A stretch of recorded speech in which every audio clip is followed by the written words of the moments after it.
kita beri tepuk tangan yang meriah buat Tuhan kita. Serukan. Haleluya. Silakan duduk. Jangan duduk. Saya lupa Bapak Ibu. Berdiri lagi Bapak Ibu. Ya, jangan duduk dulu. Ya, hari ini liburan panjang. Saya yakin Bapak Ibu banyak duduk dan ngemil di rumah. Gitu ya. Jadi kasih salam kanan kiri, katakan minal aidin wal faizin. Katakan seperti itu. Ya. Silakan duduk kembali. Haleluya. Tadi pagi saya lupa Bapak Ibu. Ya, ketemu sama oma-oma yang diberkati itu saya langsung koyos. Ya, minal aidin kok. Oh iya, hari ini minal aidin. Ya, Bapak Ibu bagaimana di kota Surabaya? Aman? Lancar? Sepi? Ya, sukacita di rumah Tuhan, amin. Ya, meskipun banyak depot-depot dan restoran tutup, tapi kita harus bersuka cita. Yang percaya katakan amin. Ya, banyak dari teman-teman, saudara-saudara kita, jemaat GB Keluarga Allah Blessing yang diberkati Tuhan. Yang setuju katakan amin. Ya, saya lihat di Instagram Bapak Ibu di statusnya Kuriko, ya lalu ada Ko Hendri, lalu juga ada beberapa teman-teman Ko Andi, ada siapa namanya David dan sebagainya. Semua pada liburan Bapak Ibu. Ya, liburan ke Bali, ada yang pergi ke luar negeri, ada yang ke Malang, ada yang ke Jogja dan sebagainya. Dan saya bersyukur Bapak Ibu. Karena mereka dapat berlibur. Yang setuju katakan amin. Lu berlibur itu bersyukur gak? Bersyukur artinya jemaat GB Keluarga Allah Blessing diberkati. Amin. Nah terus yang gak berlibur gimana? Artinya kita mengutamakan Tuhan di tengah-tengah liburan. Saya yakin Bapak Ibu pasti nunggu sepi baru berangkat. Ya, karena kalau udah sepi, makan murah, nggak perlu antri, hotel murah, ya kan? Lebih kita lebih banyak waktu untuk santai. Yang setuju katakan amin. Ya, tapi bagi yang masih nggak berlibur, jangan-jangan akhir tahun berlibur. Ya, gitu aja. Ya, angkat tangan kananmu tinggi-tinggi atas kepala, sama-sama dengan saya katakan, aku adalah pribadi yang paling dicintai Tuhan. Aku adalah pribadi yang paling disayang Tuhan.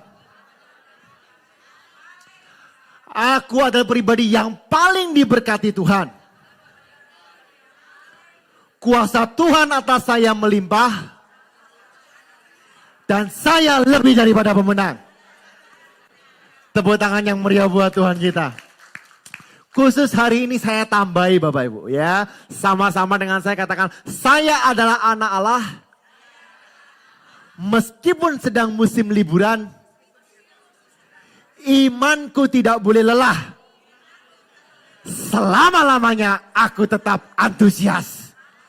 Tepuk tangan yang meriah buat Tuhan kita. Haleluya. Musim liburan ini kadang membuat kita itu lemes Bapak Ibu ya. Kerja males, baca Alkitab males, ke gereja males, nyanyi males. Paling enak apa? Mangan turu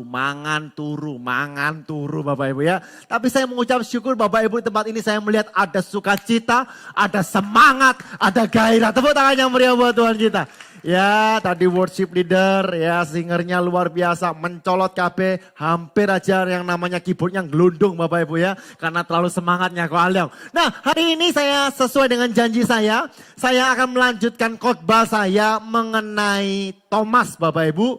Yang saya ambil dari Yohanes 20 ayat 24. Nah Yohanes 20 perikop pertama yaitu bicara mengenai kebangkitan. Lalu perikop kedua bagaimana Tuhan menampakkan diri kepada Maria Magdalena secara pribadi. Lalu ayat selanjutnya yang minggu lalu kita pelajari kepada semua murid-muridnya. Nah hari ini kita akan belajar kepada pribadi lagi yaitu yang namanya Thomas. Hari ini saya kasih judul yaitu perjumpaan yang mengubahkan. Yuk sama-sama kita baca. 2, 3.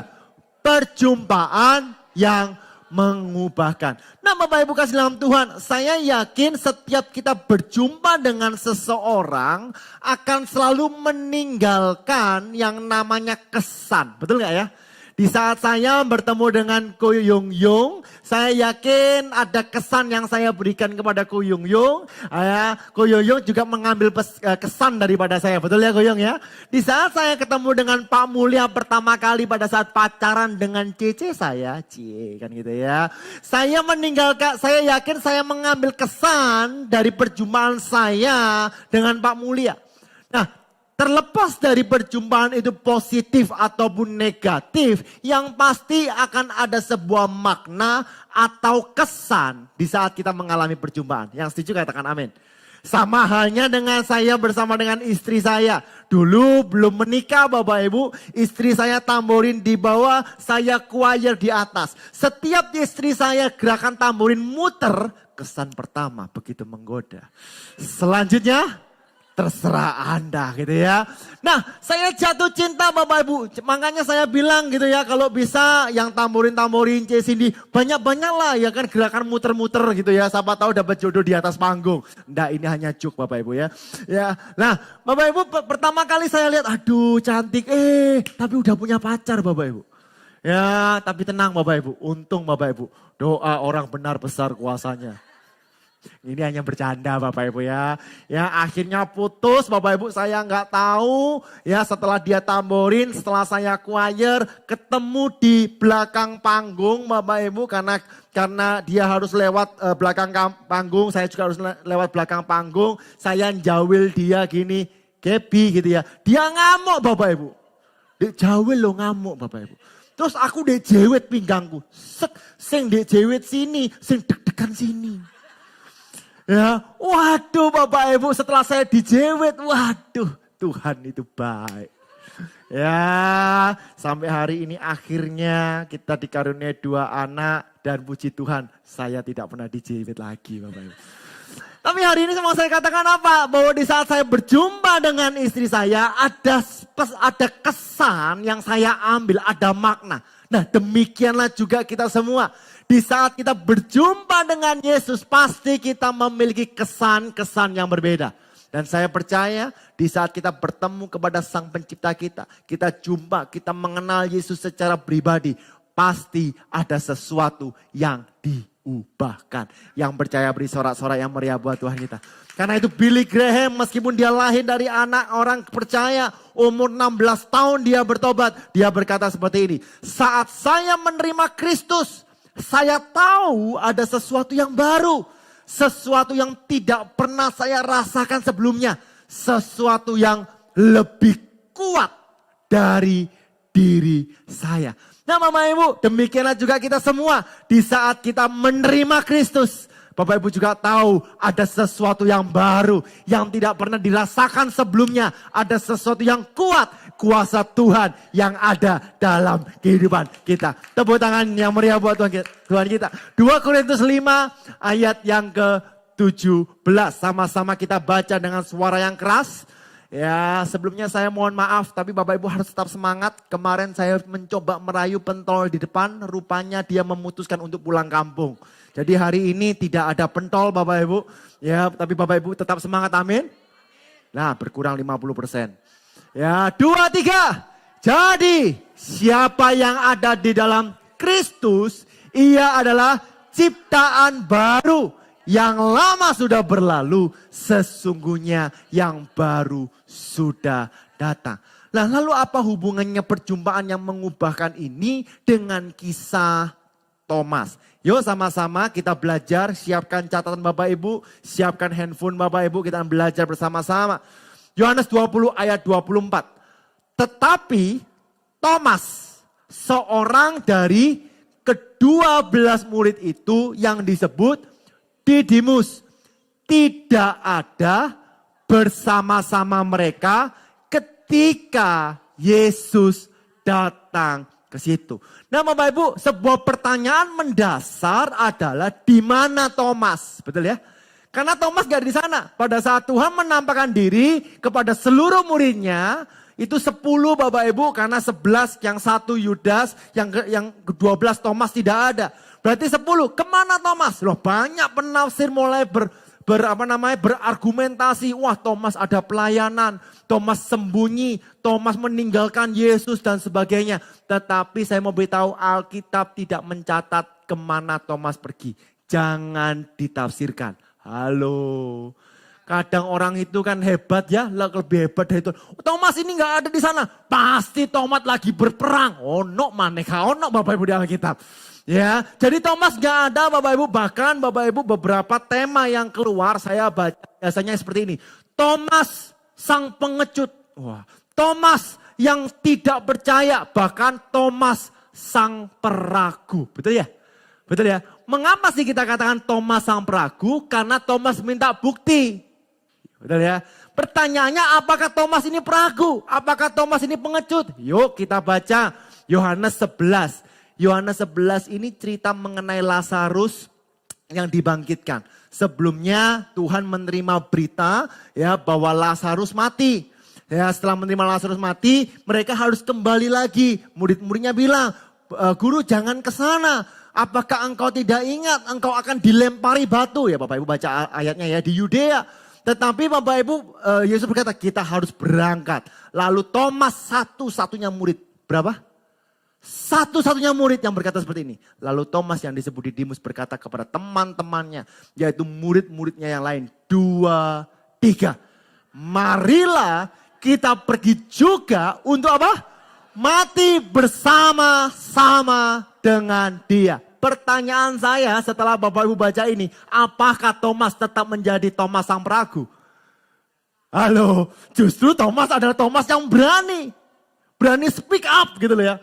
Tuhan, kemanapun aku pergi, meskipun engkau kembali ke tempat di mana engkau akan dirajam batu, aku akan mati bersama-sama dengan engkau. Betul ya? Sampai sini Bapak Ibu paham? Lalu apa sih yang sebenarnya terjadi Bapak Ibu? Rupanya pada saat Yesus mati Bapak Ibu, ya meskipun Thomas sudah mendengarkan pengajaran Yesus, meskipun Thomas sudah melihat betapa mujizat yang besar, tapi di saat Yesus mati, Thomas hidup dalam kekecewaan. Dia semua murid-muridnya merasa ketakutan, ia kecewa. Karena itu Bapak Ibu, yuk kita baca Yohanes 20 ayat 25. Maka kata murid-murid yang lain itu kepadanya, kami telah melihat Tuhan. Hei Thomas, kita udah melihat Tuhan. Tetapi Thomas berkata kepada mereka, 2, 3. Sebelum aku melihat bekas paku pada tangannya. Dan sebelum aku mencucukkan jariku ke dalam bekas paku itu. Dan mencucukkan tanganku ke dalam lambungnya. Sekali-kali aku tidak akan percaya. Saya mau tanya, apakah Thomas melihat Lazarus dibangkitkan? Ya, apakah Thomas melihat bagaimana Tuhan memberi makan 5.000 orang? Ya, tetapi dia berkata, sekali-kali kalau sampai aku tidak mencucukkan tanganku, aku tidak akan percaya. Apa yang terjadi Bapak Ibu? Yang pertama Bapak Ibu, bahwa kehadiran Kristus dapat menghancurkan mental block dalam kehidupan kita. Jadi Thomas sebenarnya sedang membangun mental blocknya sendiri. Halo, Pak, mental block itu apa sih? Saya jabarkan Bapak Ibu ya. Mental block adalah bentuk ketidakyakinan dalam diri. Dalam mana? Dalam diri. Yang berasal dari pikiran bawah sadar yang akan ditransfer ke pikiran sadar. Jadi Bapak Ibu kadang situasi kondisi Bapak Ibu membuat yang namanya keyakinan kita terbentuk. Ya, keyakinan yang tidak sengaja terbentuk itu akhirnya ditransfer kepada pikiran sadar. Saya kasih contoh Bapak Ibu ya. Kalau Bapak Ibu merasa bahwa wah saya nggak mungkin bisa lepas dari rokok. Dulu itu aku udah pernah nyoba. 1 hari aku nggak mau ngerokok. Wah tapi nggak bisa. Wes lah memang aku ini nggak bisa. Nah itu mental block. Halo, paham ya? Kasih contoh lain. Ya, aku nggak bisa bangun pagi. Aku lek bangun pagi tuh awakku loro kabeh, terutama lek jam 6 pagi. Ya, lek jam 7 tangan kananku loro, lek jam 6 tanganku dua-dua loro, lek jam 5 awakku loro kabeh. Ya kan? Nah, itu mental block Bapak Ibu. Halo. Ada lagi nih, ini yang paling sering. Orang Indonesia lek gak makan nasi belum makan. Itu mental block Bapak Ibu. Halo. Ya kan? Bahkan Bapak Ibu saya menemukan sekte baru. Wih, apa? Makan pizza pakai nasi putih. Makan burger pakai nasi putih. Ini ilmu baru Bapak Ibu. Ya, kenapa? Lek gak makan nasi belum makan. Apalagi Bapak Ibu? Ya, mungkin Bapak Ibu yang merasa, aduh saiki umur 50 rek. Yo, mangan iki gak oleh, mangan iki loro kabeh, mangan iki gak enak. Aduh, ya itu mental block. Ya, apa mana apalagi lek Bapak bilang, ke KAB ku lek pentole gak dodolan gak enak. Nah, itu mental block Bapak Ibu. Ya. Lalu apa hubungannya? Yuk perhatikan ya Bapak Ibu ya. Ya, Yohanes 20 ayat 25 tadi kita udah baca ya kan, sekali-kali aku tidak akan percaya. Padahal Bapak Ibu, Yohanes 11 di mana Thomas berkata bahwa kita pergi meskipun kita harus mati dengan dia, kita harus pergi. Padahal Tuhan sudah memberitahu bahwa dialah kebangkitan dan hidup. Yuk kita baca. Ya, Yohanes 11 ayat 25 sampai dengan 26. 2, 3. Jawab Yesus, akulah kebangkitan dan hidup. Barang siapa percaya kepada aku, ia akan hidup walaupun ia sudah mati. Lanjut. Dan setiap orang yang hidup dan yang percaya kepadaku tidak akan mati selama-lamanya. Percayakah engkau akan hal ini? Di ayat 43 Tuhan berkata, Lazarus keluarlah. Thomas dan murid-muridnya melihat dengan mata kepala sendiri bahwa Lazarus bangkit. Tetapi Lazarus yang membuat yang namanya blok sendiri. Apa sih blok itu? Thomas yang membuat blok sendiri. Blok itu apa sih? Barade membuat tembok sendiri.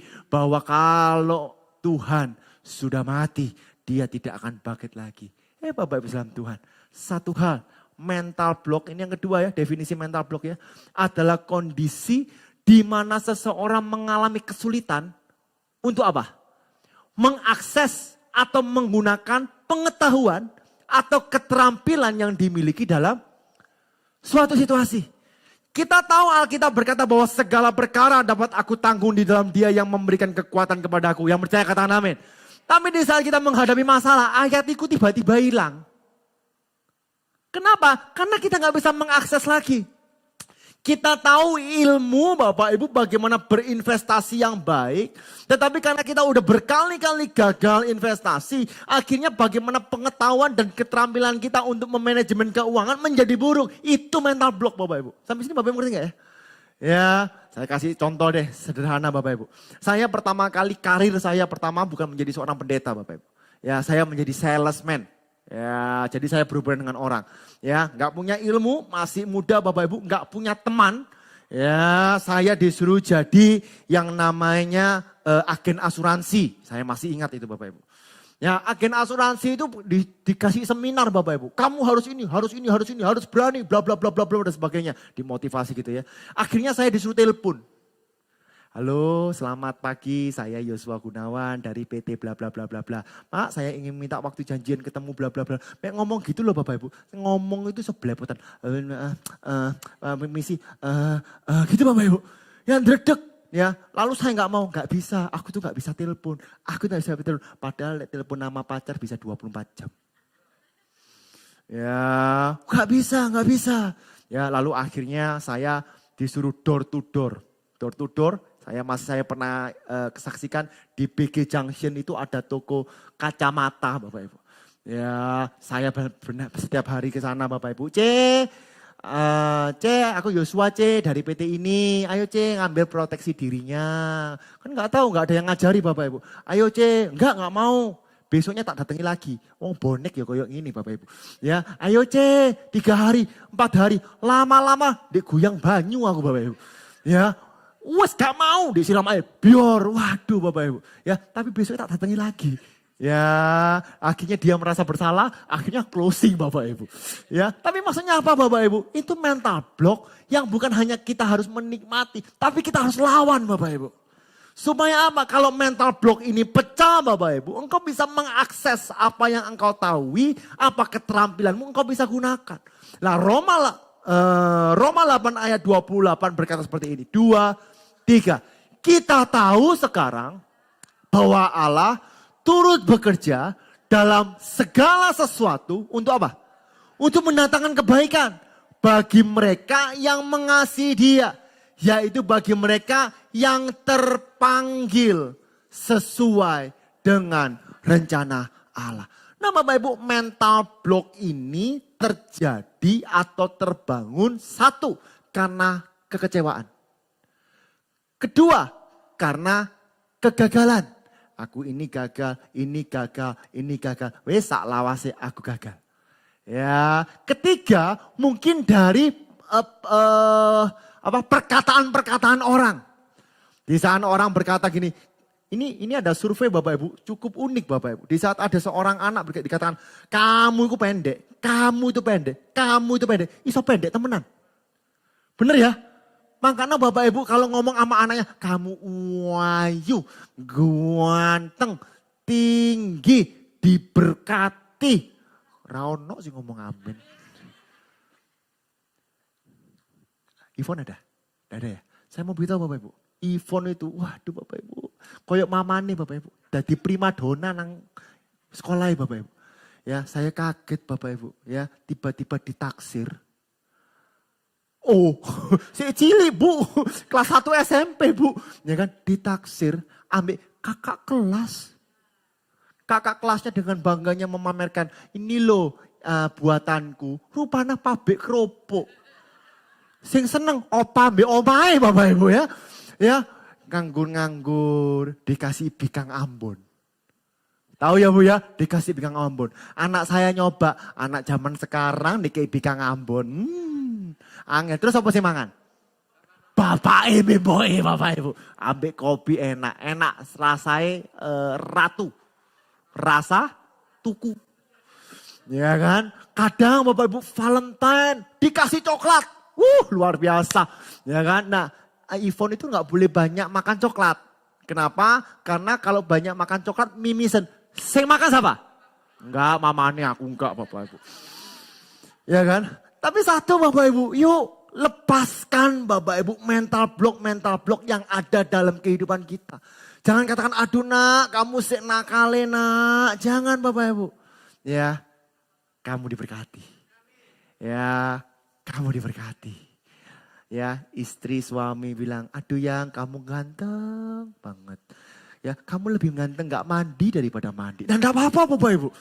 Ya, halo. Bapak Ibu sekali lagi, mental block terjadi karena kegagalan atau kenyataan yang ada. Ya, Bapak Ibu kalau engkau pernah kecewa dengan seseorang, engkau kecewa lagi. Sudah Bapak Ibu lepaskan. Ya, mintalah kekuatan daripada Tuhan. Percayalah, Tuhan sediakan yang terbaik. Hei anak-anak muda yang belum mendapatkan jodoh dan engkau bolak-balik gagal untuk mendapatkan jodoh. Ada yang melihat saya gak berani melihat. Percayalah, Tuhan sediakan yang terbaik. Kalau kau ngomong amin yang, kamu udah punya aku bojo. Ya, itu hanya bercanda Bapak Ibu ya. Michael Jordan berkata seperti ini. Bapak Ibu diberkati Tuhan, amin. Sukacita tepuk tangan yang meriah buat Tuhan kita.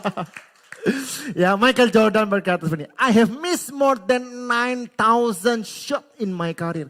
Aku telah meleset, aku telah gagal menembakkan 9.000 tembakan dalam karir saya. I have lost almost 300 games. Saya kalah dari 300 pertandingan. 26 times I have been trusted to take the game winning shot and miss. 26 kali saya diberikan kepercayaan untuk memenangkan pertandingan dan saya tembak dan saya gagal. I have failed over and over again in my life. Saya telah gagal dalam kehidupan saya. Lalu dia katakan, and that is why I succeed. Itulah mengapa saya berhasil. Saya sukses. Bapak bilang, Tuhan percayalah kegagalan yang engkau alami akan membawa kita menuju sesuatu yang lebih besar. Segala sesuatu yang kita hadapi, kita gumulkan, kita harus menghadapinya. Percayalah itu karya Tuhan supaya kita bisa melompat lebih tinggi lagi. Yang percaya beri tepuk tangan yang meriah buat Tuhan kita. Nah, mental block yang pecah, yang kedua ya, akan membuat kita melihat kesempurnaan karya Kristus. Perhatikan Bapak Ibu. Ya, kemudian ia berkata. Kemudian ia berkata kepada Thomas, taruhlah jarimu di sini dan lihatlah tanganku. Ulurkanlah tanganmu dan cucukkanlah ke dalam lambungku. Dan jangan engkau tidak percaya lagi, melainkan percayalah. Nah Bapak Ibu, di Alkitab tidak dituliskan pada saat Tuhan menunjukkan lambung dan tangannya. Lalu Thomas, oh ini toh Tuhan. Oh enggak Bapak Ibu. Ya bahkan langsung ayat 28 dikatakan, ya Tuhan, ya Allahku. Nah Bapak Ibu apa maksudnya? Di saat mental block kita pecah dan kita sadar betul bahwa semua karena anugerah Tuhan. Kita dapat melihat bagaimana karya Tuhan yang begitu besar, begitu luas, begitu sempurna dalam kehidupan kita. Yang percaya katakan amin. Yohanes 14 ayat 5 sampai dengan ayat yang 6. Ini Simon berkata Bapak Ibu ya. Simon berkata kepadanya. Kata Thomas kepadanya. Sorry kok Simon. Tuhan mohon maaf. Ini loh suasana liburan Bapak Ibu ya. Aku mikiri ikan bakar Bapak Ibu. Mungkin ilingi Simon Bapak Ibu. Kata Thomas kepadanya. Tuhan kami tidak tahu kemana engkau pergi. Jadi bagaimana kami tahu jalan ke situ. Ayat 6 sama-sama kita baca. 2, 3. Kata Yesus kepadanya, akulah jalan dan kebenaran dan hidup. Tidak ada seorang pun yang datang kepada Bapa kalau tidak melalui aku. Bapak Ibu dalam Tuhan, ada kisah, banyak sekali kisah di dalam Alkitab. Di mana mental block pecah dan karya Tuhan sempurna. Contoh Bapak Ibu ini ada Musa Bapak Ibu. Ya Musa tidak mau kembali lagi ke Mesir karena habis membunuh Bapak Ibu. Ya dia pergi. Tapi ingat Bapak Ibu, di saat dia berjumpa kepada Yesus. Meskipun dia berkata, aku gak pandai bicara. Pilih yang lain aja. Tuhan berkata, siapa yang menciptakan mulut? Ya di saat Tuhan hadir, mental blokmu pecah. Apa yang terjadi? Justru Musa memberikan 10 tulah, betul? Musalah yang membelah lautan. Musalah yang memelihara Israel dengan karya Tuhan tentunya. Tapi hari ini saya mau beritahu Bapak Ibu, di saat mental block kita pecah, ada karya Tuhan yang luar biasa. Contoh lain Bapak Ibu, yuk kita lihat yang namanya Daud dan Goliat. Siapa? Tapi di saat dia berhasil memecahkan mentalnya, dia menjadi raja atas Israel. Amin. Ya, kalau Bapak Ibu lihat lagi siapa? Ya, banyak Bapak Ibu tokoh-tokoh di Alkitab. Di saat mental block pecah Bapak Ibu, disitulah Tuhan akan angkat tinggi-tinggi. Yang percaya beri sorak-sorai yang meriah buat Tuhan kita. Karena itu Bapak Ibu, yel-yel GB keluarga Allah blessing. Yang pertama apa? Antusias. Yang kedua apa? Just do it. Apapun yang firman Tuhan katakan, apapun yang Tuhan katakan tentang engkau, lakukan saja. Tuhan yang akan memberikan kekuatan. Yang percaya beri sorak-sorai yang meriah buat Tuhan kita. 2 Korintus 5 ayat 7 berkata seperti ini. Sebab hidup kami ini adalah hidup karena percaya. Bukan karena melihat. Bahasa Inggrisnya King James Version berkata. For we walk by faith, not by sight. Kita berjalan dengan iman. Kita melangkah dengan iman. Kita melangkah meskipun pandemi mungkin sudah selesai. Bentar lagi yang namanya pemilihan presiden ya. Sebentar lagi pilkada dimulai. Tapi engkau melangkah dengan iman. Meskipun engkau melihat informasi begitu mengerikan. Engkau melangkah dengan iman. Mengapa? Karena kita percaya bahwa kita adalah anak-anak Allah. Yang percaya katakan amin. Ya, apapun Bapak Ibu yang terjadi. Ya, saya dulu pada saat pandemi saya pernah khotbahkan ini Bapak Ibu. Saya kata seperti ini. Daniel itu ada di Babel Bapak Ibu. Tapi Babel tidak ada dalam diri Daniel. Sekali lagi ya. Daniel ada di Babel. Tapi Babel tidak ada di dalam Daniel. Sama dengan yang saya sampaikan. COVID, pandemi COVID itu ada di dunia ini. Tapi kita tidak dikurung dengan adanya pandemi COVID-19. Yang setuju katakan amin. Demikianlah sekarang. Meskipun informasi berantakan politik begitu tinggi. Ya kita ada di dunia ini. Tapi dunia tidak ada dalam kehidupan kita. Kita adalah anak-anak terang. Amin. Karena itu just do it. Martin Luther King Jr. berkata seperti ini. If you can fly, then run. If you can run, then walk. If you cannot walk, then crawl. But by all means, keep. Perlu diartiin enggak? Artiin ya. Lek bapak ibu gak iso miber, melayu. Lek ra iso melayu, melaku.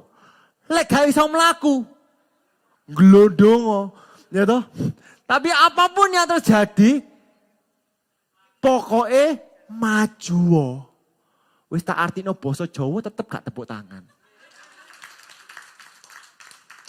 Kita tahu sekarang bahwa Allah turut bekerja untuk mendatangkan kebaikan bagi orang-orang yang mengasihi Dia. Tepuk tangan yang meriah buat Tuhan kita. Nah Bapak Ibu, yuk kita baca Yeremia 17 ayat 7 sampai 8 ya dengan suara yang keras. 2, 3. Diberkatilah orang yang mengandalkan Tuhan, yang menaruh harapannya pada siapa di sini mengandalkan Tuhan? Lambaikan tangan. Siapa yang menaruh harapannya kepada Tuhan? Lambaikan tangan. 2, 3. Ia akan seperti pohon yang ditanam di tepi air, yang merambatkan akar-akarnya ke tepi batang air, dan yang tidak mengalami datangnya panas terik, yang daunnya tetap hijau, yang tidak khawatir dalam tahun kering, dan yang tidak berhenti menghasilkan buah. Tepuk tangan sekali lagi yang meriah, katakan minum dulu Bapak Ibu. Pemain musik bisa maju ke depan. Ya, nah Bapak Ibu ada sebuah cerita. Ya, ini cerita terakhir saya sebelum saya masuk poin ketiga secara singkat. Ya, ada yang namanya Corrie ten Boom. Ada yang Bapak Ibu tahu? Slide. Corrie ten Boom. Ya, pahlawan iman dari Harlem. Nah, saya ceritakan Bapak Ibu, Corrie ini anak bungsu dari 4 bersaudara keluarga ten Boom. Bukanlah seorang yang terlalu menonjol. Ya, jadi orang biasa saja. Dia tidak memiliki keahlian. Ya, dia tidak memiliki kecerdasan yang tinggi juga. Juga tidak memiliki keinginan untuk mengubah dunia. Jadi hidupnya ya biasa-biasa aja. Namun kita bisa melihat melalui kesetiaan kepada Tuhan, ketekunan, ya, dan meresponi panggilan Tuhan. Maka Corrie ten Boom ini menjadi dampak yang besar untuk kemuliaan nama Tuhan. Jadi seperti ini Bapak Ibu ya ceritanya. Ya, ritme pembacaan Alkitab dalam rumah tangga keluarga ten Boom dapat diperkirakan seperti ritme jam tangan. Jadi kalau jam tangan itu punya tik, tik, tik, tik. Nah di keluarganya itu baca Alkitab itu kayak ritme jam tangan. Alias apa? Setiap hari tanpa Alkitab Bapak Ibu. Setiap hari harus membaca Alkitab. Bahkan Bapak Ibu firman Tuhan itu dibacakan bukan hanya pagi saja, tapi setiap pagi dan malam. Sehingga menjadi detak jantung dari rumah yang sempit dan miskin ini. Selain menanamkan kecintaan akan firman Tuhan, orang tua Corrie yang bernama Casper dan juga Cornelia adalah orang tua yang murah hati. Tidak pernah mempedulikan batasan dari kekurangan dan kemiskinan mereka sendiri. Bahkan seringkali mereka memberikan yang terakhir dari apa yang mereka miliki. Nah, tahun 1942 yaitu ada penangkapan Gestapo, yaitu polisi rahasia Nazi. Bu Erna tahu, Nazi gitu ya. Nah, berlangsung dengan ketakutan di seluruh dunia Bapak Ibu pada saat itu. Nah, tiba-tiba pada saat Corrie pada saat itu umur 50 tahun, tinggal bersama kakak perempuan dan juga ayahnya di rumahnya mereka di Harlem. Tiba-tiba mendengar ketukan pertama. Ketukan ini rupanya adalah ketukan minta tolong Bapak Ibu. Ya, ada orang Yahudi yang mau dibunuh minta tolong. Nah, tetapi karena Corrie ini sudah belajar bagaimana murah hati, bagaimana menaruh belas kasihan, dia menerima Bapak Ibu. Meskipun Corrie tahu dengan sadar bahwa pasti ketahuan. Total yang diselamatkan Corrie adalah 800 orang Yahudi kurang lebih. Ya, sumbernya di Google Bapak Ibu ya. 800 orang. Nah, dan dia mengalami pergumulan yang sangat berat pada saat ada seorang ibu yang membawa anak bayi untuk ikut berlindung. Karena bayi kan gak bisa dibilangi, ada yang datang kamu menengo ya. Gak bisa Bapak Ibu, nangis aja gitu ya. Nah, Belum lagi Bapak Ibu anak-anak orang Yahudi yang orang tuanya udah dibunuh, dia di jalan, dia menangis kelaparan Bapak Ibu. Justru Kori ini yang mengambil anak-anak itu Bapak Ibu, merawat bahkan memberikan sup Bapak Ibu. Sup hangat gitu dituliskan. Berapa totalnya? 11 anak asuh Bapak Ibu. Nah, singkat cerita Bapak Ibu, memang dia tidak pernah menolak kepada siapapun yang membutuhkan. Tanggal 28 Februari tahun 1944. Akhirnya Bapak Ibu, rumah mereka digeledah. Dan Kori berserta keluarganya ditangkap. Dia menunggu dan digiring ke penjara. Dan pada saat mengakhiri hari itu, pada saat perjalanan yang panjang, dia mengakhiri hari itu. Ayah Kori melafalkan Mazmur 119 dari ingatannya. Ayat 114 ya, 119 ayat 114. Berkata seperti ini. Engkaulah persembunyianku dan perisaiku. Aku berharap kepada firman-Mu.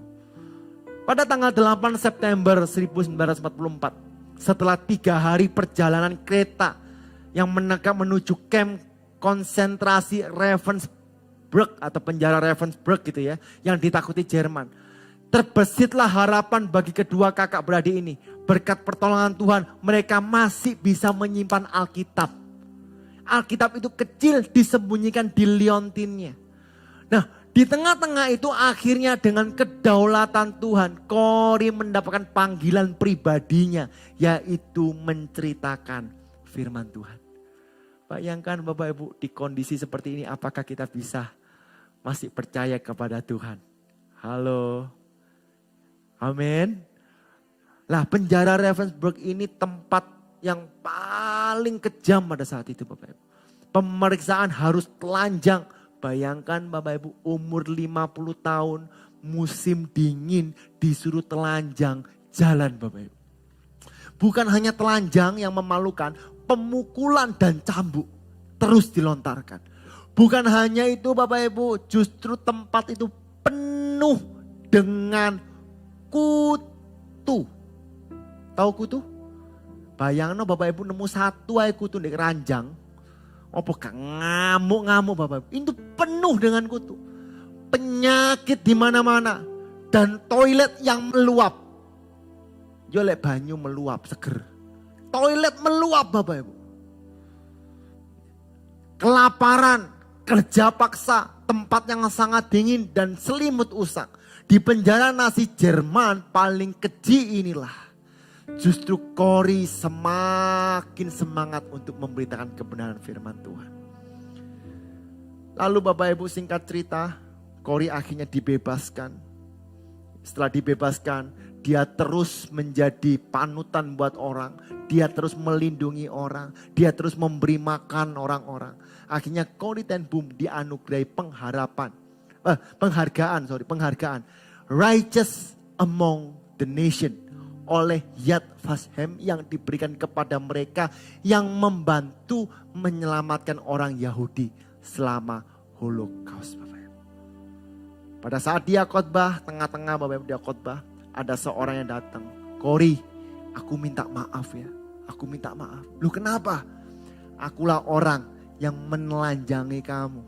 Akulah orang yang memukul kamu. Bahkan akulah orang yang mempermalukan kamu. Aku minta maaf ya.